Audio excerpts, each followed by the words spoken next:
Every nation tells itself a story at birth, a story about destiny, about promise, about what will finally be different. But history does not judge nations by their promises. It judges them by how they constrain power once it is obtained. Because when power is inherited without limits, decline does not arrive as collapse. It arrives as normality. By the time ordinary people feel it, the system is already set. And in Nigeria, this moment came quietly, yet decisively. What follows is how choices made by a few shaped the fate of millions. At independence in 1960, Nigeria was not poor. It was one of Africa's most economically promising states.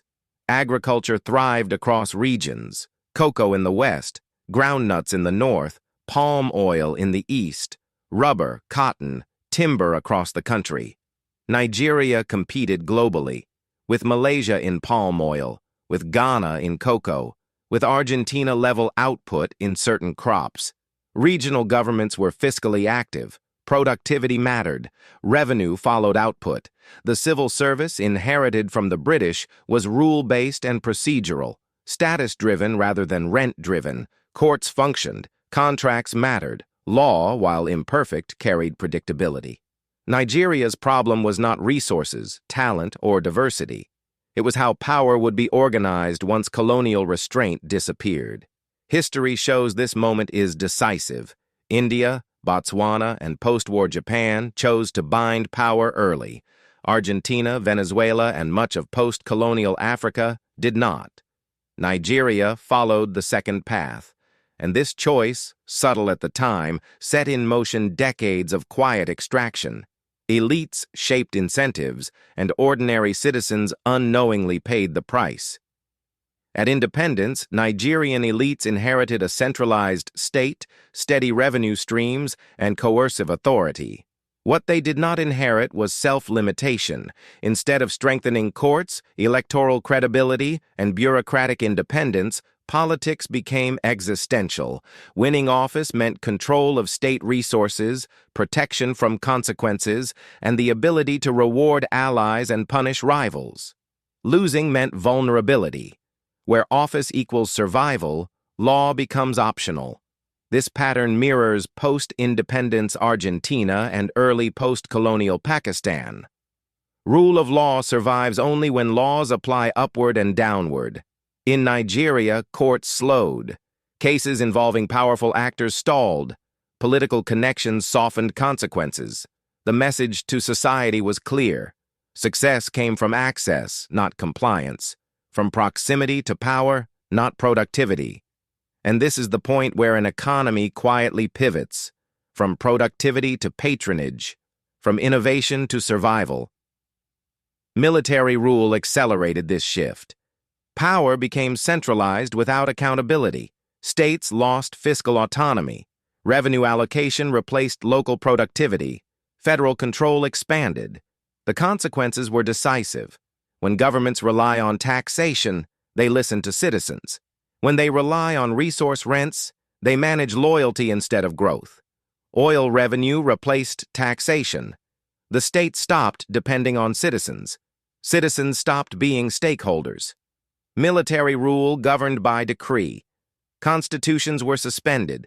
Courts weakened.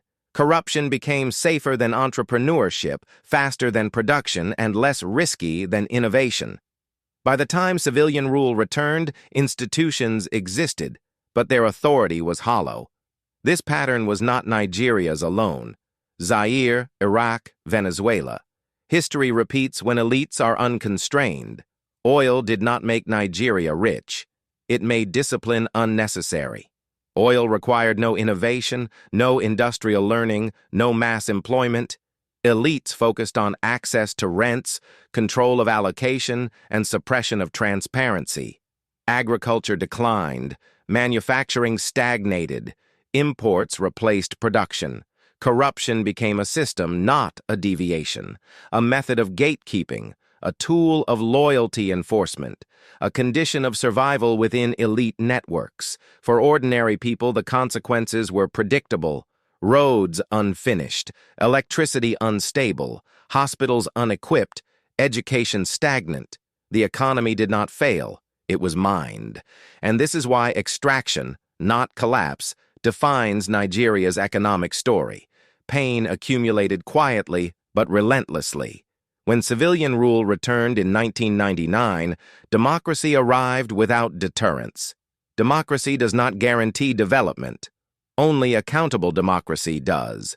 When election fraud goes unpunished, looted funds are rarely recovered, and political patrons are untouchable, democracy becomes elite rotation. Policy horizons shrink, subsidies replace reform, borrowing replaces productivity, populism replaces planning. Argentina after the 1980s offers a parallel. Elections continued, institutions weakened, the economy paid. As elites bypass law, citizens adapt rationally. They avoid taxes that return nothing, ignore punitive regulations, distrust state promises. The informal economy expands, services weaken, debt rises, inflation follows. The poor always pay first. And here is the silent cost of elite failure. Ordinary people endure while extraction becomes normalized. Poverty is not accidental. It is produced by institutional collapse, by eroded law, by routine inflation.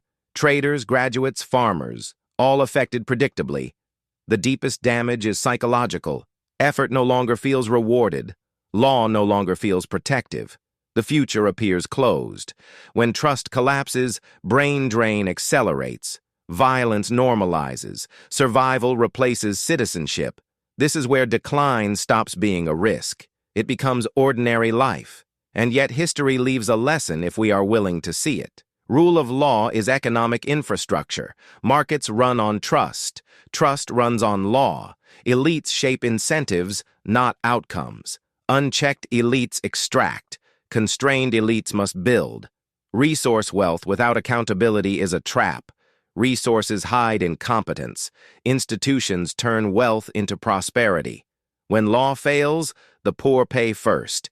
Inflation is unequal. Currency collapse is unequal. Insecurity is unequal. Civilizations do not collapse because people are lazy. They collapse when power replaces law, access replaces merit, and extraction replaces production. When that happens, decline is inevitable. History only decides who pays, and it is almost never the elites. In the next chapter, we will explore how citizens, innovators, and institutions can break this cycle, and whether Nigeria can rewrite the rules of power before history charges its next toll.